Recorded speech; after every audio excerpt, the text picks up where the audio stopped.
This week's episode of the Cloudcast is brought to you by Intel Cloud for All, driving the creation of thousands of clouds. Cloudcast Media presents from the massive studios in Raleigh, North Carolina. This is the Cloudcast with Aaron Delp and Brian Gracely, bringing you the best of cloud computing from around the world. Good morning, good evening, wherever you are, and welcome back to the Cloudcast, coming to you live from the massive studios here in Raleigh, North Carolina. Took about a week off. We had to do some renovations here in the Cloudcast studios. Just me tonight. Off in Barcelona. He recorded about 5 or 6 shows from DockerCon. So you guys will have a whole bunch of shows to listen to over the Thanksgiving break.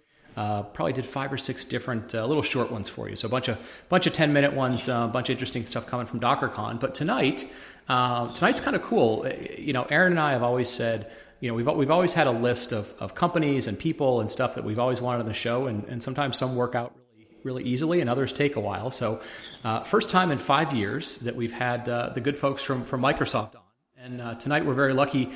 Jeremy Winter, who is Principal Group Program Manager of the Microsoft Operations Management Service. I keep looking at my notes and calling it MOMS, and I'm going, you know, we're going to have to talk about the acronyms of this because acronyms are always fun to name. But Jeremy, welcome to the show, man. Excited to have you on. Yeah, no problem. Nice to be on the show. So, you know, you and I were kind of talking a little bit before the show. It's a different Microsoft. Give us a little bit of your background because you've been there for a long time. You've worked on a bunch of really cool stuff. I mean, you were working on operations for things like Hotmail way back in the day.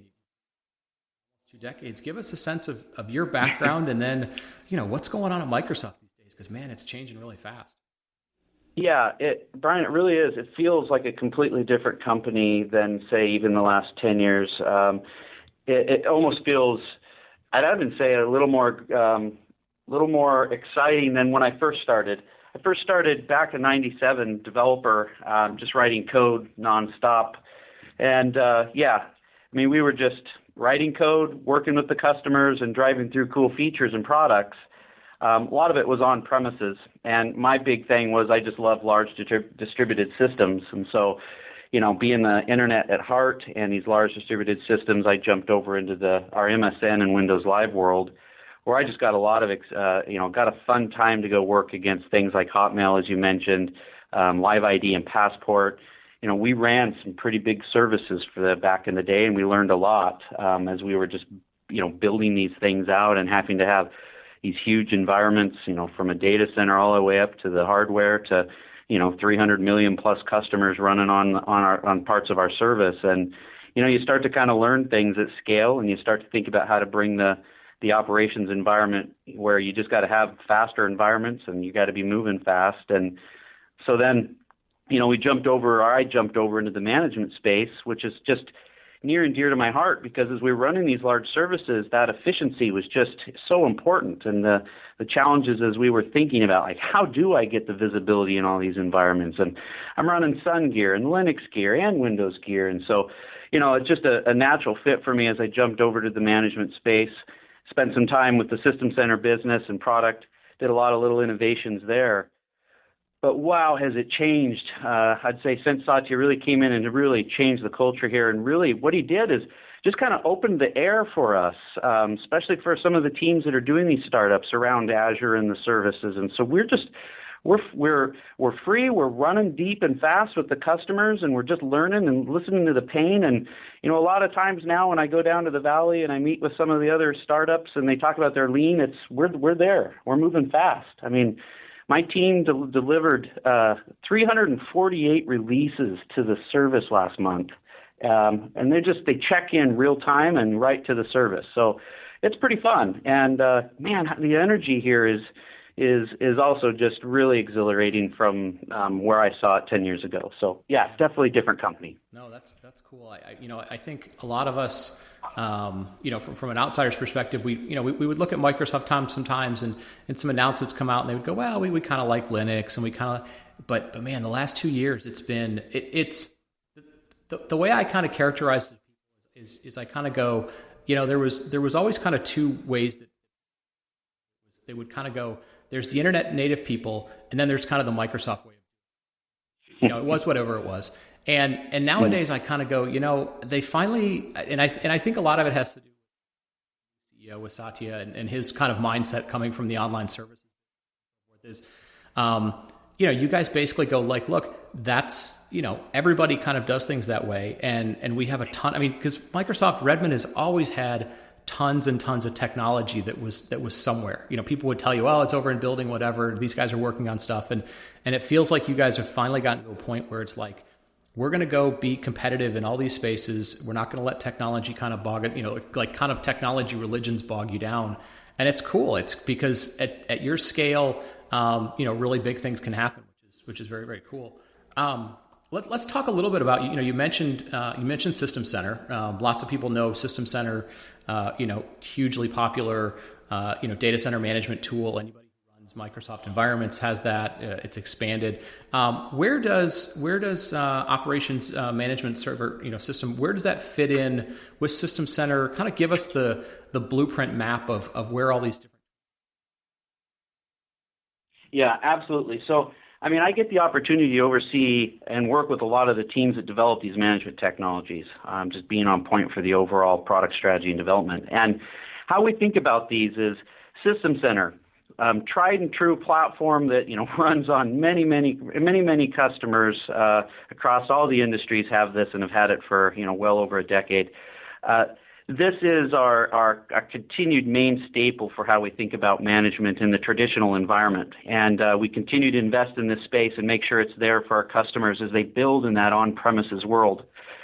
But man, what I saw was just this big shift that was coming down the line for how we think about, management all up in this world of speed that really is needed. I've got a bunch of new technologies coming out and a bunch of different ways that people are doing it as they think about it as, do I move to the cloud? Do I have to think about having all this gear to manage my environment, or is there a simpler way? And so what we started to go do is look at modernizing the management stack, and that's where this OMS capability started to breathe, come to life. And when we think about modernizing the management stack, the real goal there was to start looking at, as workloads are moving to the cloud, or as customers start to really want a more simplified way for management, they're going to look to IT as a service. And so this is a core area where we started to say, we need to make sure we're a leader in this space and not follow the normal paths of some of the other technologies out there. Let's go blaze a direction. Let's take IT management to the cloud, and let's start pushing that direction. And so what we started is we really started with, I set out a set of startups that went out thinking about how we do automation from the cloud. How do we do backup and continuity and site recovery from the cloud? What about analytics? And how do all of these technologies as startups start to change the shape? And so how it fits in with System Center is it allows our System Center customers to start to take advantage. They can sit with the technology they have inside their on-premises and start to take advantage of some of these technologies that are way more efficient and at times much, much more cheaper for them using their existing System Center base. I'd hear from customers like, man, I really want to start taking advantage of analytics. And they want these really advanced ways of being able to pull all the information or get all the logs off their machines. And so what we did is we connected it, being able to leverage System Center, and you can connect to the cloud and have our analytics back end be able to start to take all this information in. Yep. And it kind of changes, it really changes the game for how we think about how someone manages their environment all up. But we didn't stop there. So you can think about it as it's a System Center today where we're starting to have the advantage of connecting to the OMS and the services we built. But OMS also, the Operations Management Suite and the services within it also allow you to connect back to your on-premises environment if you don't have System Center. And so this is the next step as we start to modernize our environment. Whether you have System Center and you want to work with it with the new tech, or you want to go directly and leverage the cloud services direct, we've given it both ways. Okay. So help me. So I'm trying to connect some dots here. So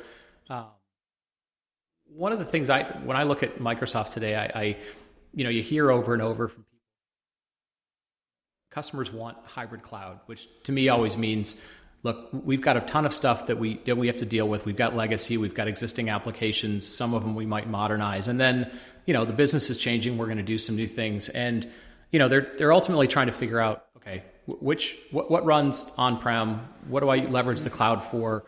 how do I take advantage of the cloud? And Microsoft is probably the only company that has both of those pieces sort of distinct footprints today, right? There's some other people that do pieces, very distinct footprint. What OMS does, help me understand this. Am I able to, because I know from looking at the demonstrations and looking at things, I can manage resources in either place, on-prem or in Azure. But does it also give me the ability, for example, like logging where I'm collecting tons and tons of data to ship that and use some of the more advanced Azure types of services as well? Or is that maybe not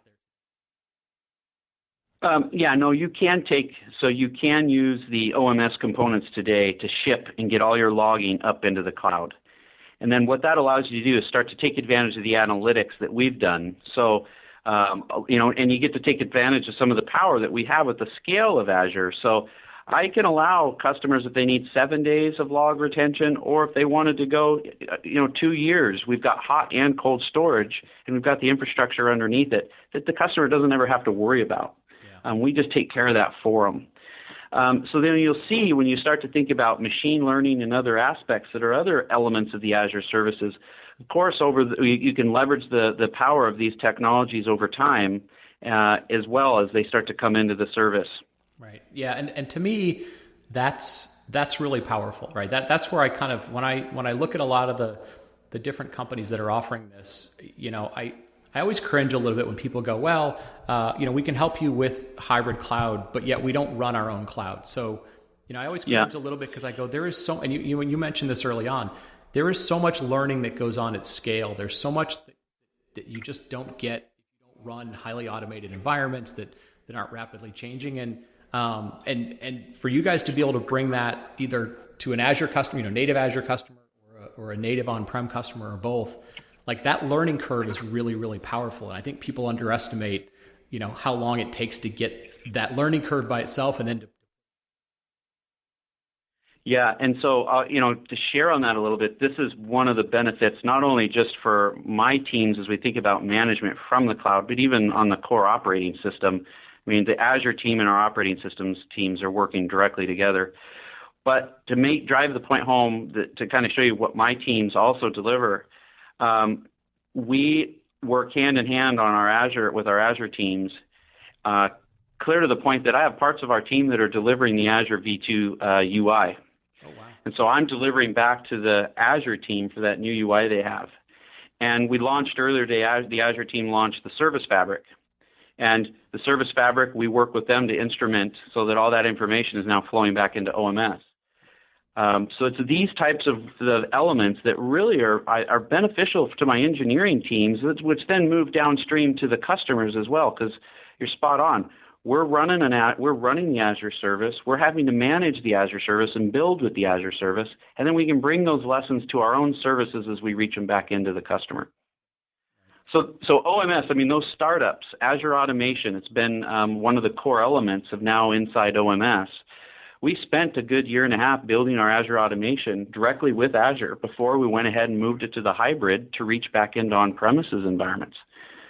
It was a calculated investment for us to go start with the cloud on that front, and that was very much the same with our backup and disaster recovery. Yeah, no, it makes sense because you're dealing with things at scale where scale is the most important thing. And talk a little bit about because OMS is it's different in that same sense of the new Microsoft supports physical, virtual, it supports containers, right? Tons of stuff going on with like Microsoft and Docker and Microsoft and Mesos and supports OpenStack, supports Linux, like things that, a few years ago, people would have just gone, well, those aren't Microsoft technology. Like talk about how you guys now think about all those technologies. Do you just look at them and go, it's just stuff people want, so we're gonna add it, or how do you think about, not being sort of technology or being technology? Yeah, no, I think this is an important shift, especially for the management business. You're also seeing it with the Azure business. With a week or so ago, we did an announcement with Red Hat. Yep. And that really just shows we're making sure that our environments or our technologies can run the technologies that our customers have. And it's not, we realize and we recognize, and if anyone's taking management seriously, you're going to have to look at these environments that are heterogeneous. they're going to have multiple systems in there, multiple operating systems, multiple devices, multiple network devices. You maybe even have multiple, I know you're going to have multiple management tools, Yep. right? You're going to have, typically we'll see even tools for the Windows environment for monitoring, and you may have something like Nagios that's monitoring inside your Linux environment. Sure. And so what we're doing is making sure we understand our customers' environments are heterogeneous. We want to make sure that we can help from a management perspective, give you that functionality for both visibility and control across both of those technology stacks. Yep. And so that's a big shift that I'm hoping people are recognizing. It's going to take time because Microsoft's known for Microsoft, right. And it's going to take some time for us to get out and participate in the communities, and for folks to really start to realize that we will and are taking our other technologies out there seriously. Yeah. So one of the things, we're in an interesting time because technology is moving so fast these days, and there's a lot of people who look at it. They look at certain new technologies and they go, "Man, that looks really cool," but getting it up and running is tough, right? It's you've got to make it work. You've got to learn the skill. You've got to and a lot of times you've got to sort of change how you do operations. You just talked about early on. You guys did 300 to live running code. I mean, that's not something that's not Patch Tuesday anymore, right? That's a totally different sort of DevOps, continuous integration. Give me a couple of examples of what's in OMS that might help customers who are going, look, I know this is all new, there's new stuff, but that sort of helps them move along faster. Yeah.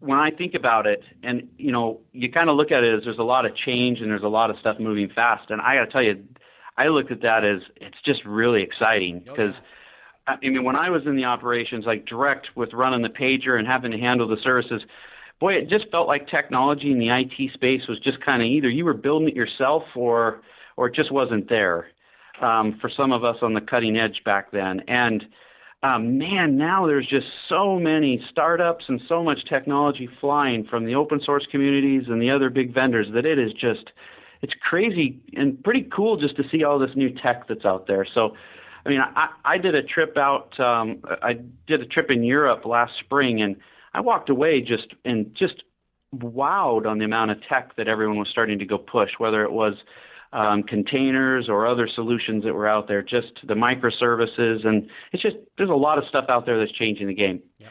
So that on one side, I'm just like, man, how cool is that for IT to just have all these new tech out there?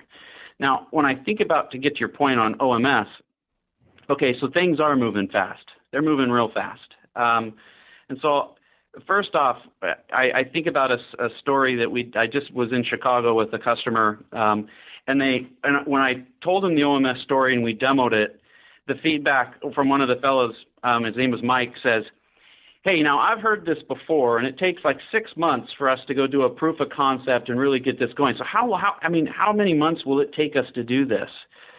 And I was like, "Oh, well, wait, Mike, we can do this in minutes."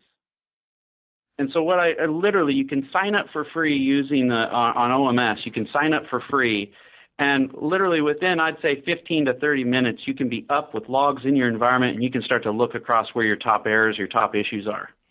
And so just that notion of IT as a service just really helps you just quickly be able to get up and running, I think, is one factor of just like, how does that help with the complexity of the environment? You don't have to go, in the past, you'd have to go find some capital budget, some hardware that's laying around, go get some software procured, put in the CD or download the components, and off you go. And now you don't have to do that anymore.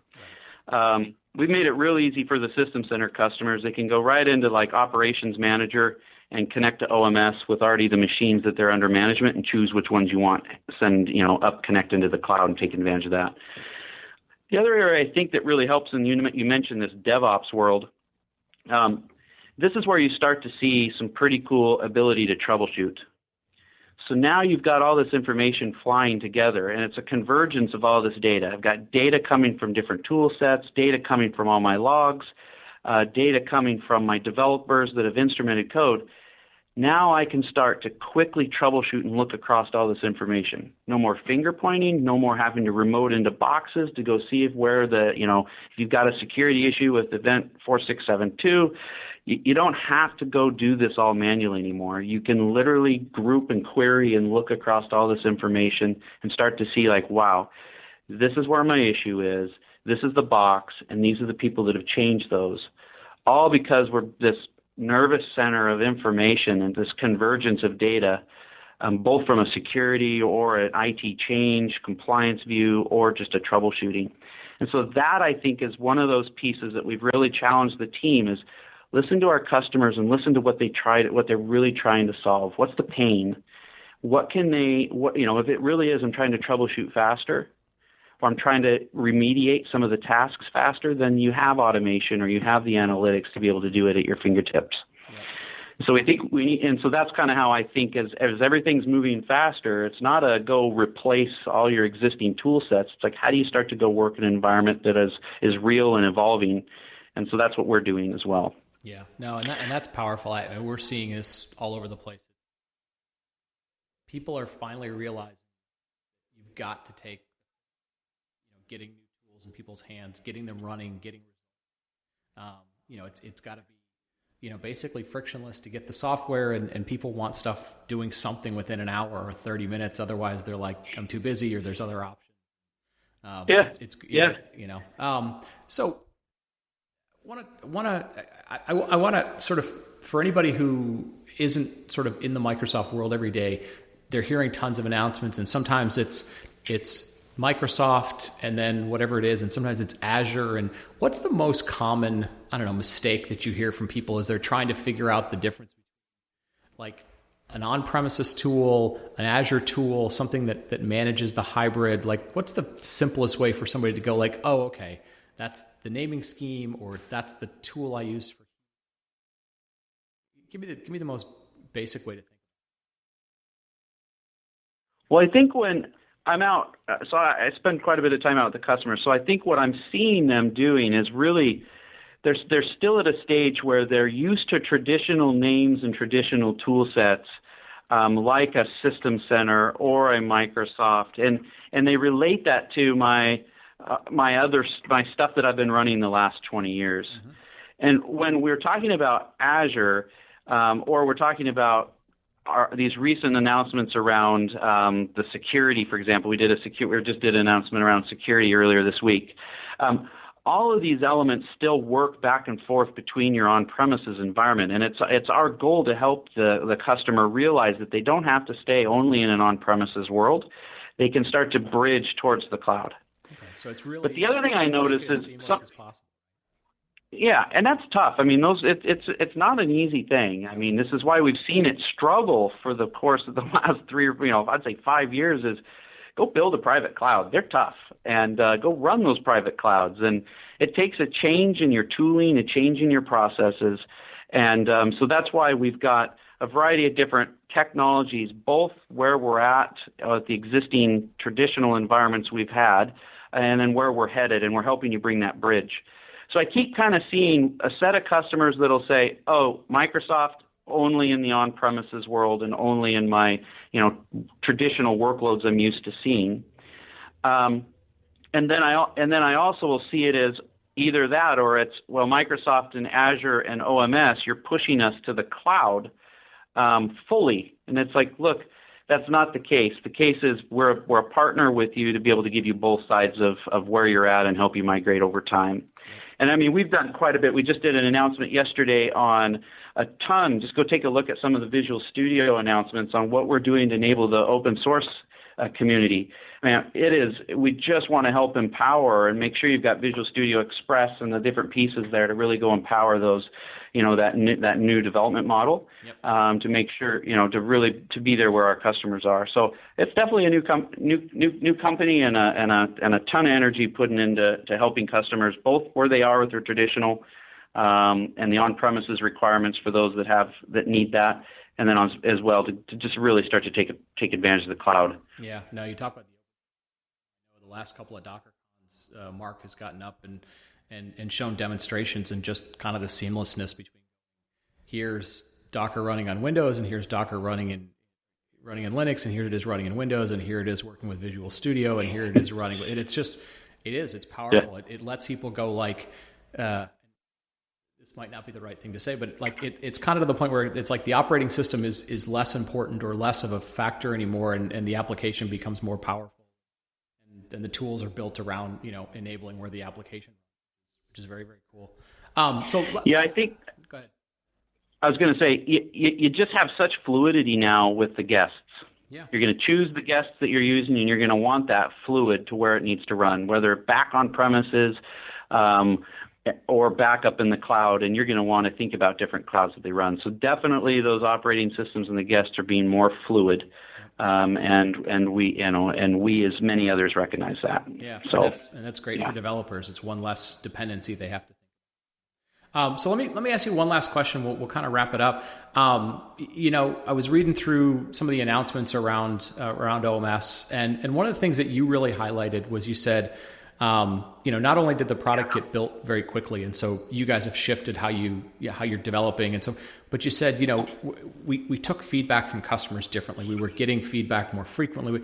Give us a sense of like, what's the new type of feedback you're getting from customers? What are the problems that maybe you're hearing from them a couple of years? What's the customer side of seeing you guys make all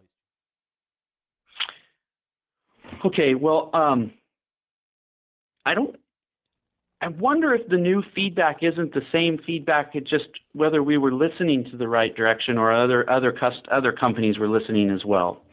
So I'll give myself a bit of the like, maybe they were already having these problems and we weren't fully listening. So I'll give you that kind of first, like, maybe I'm just listening differently. Yeah.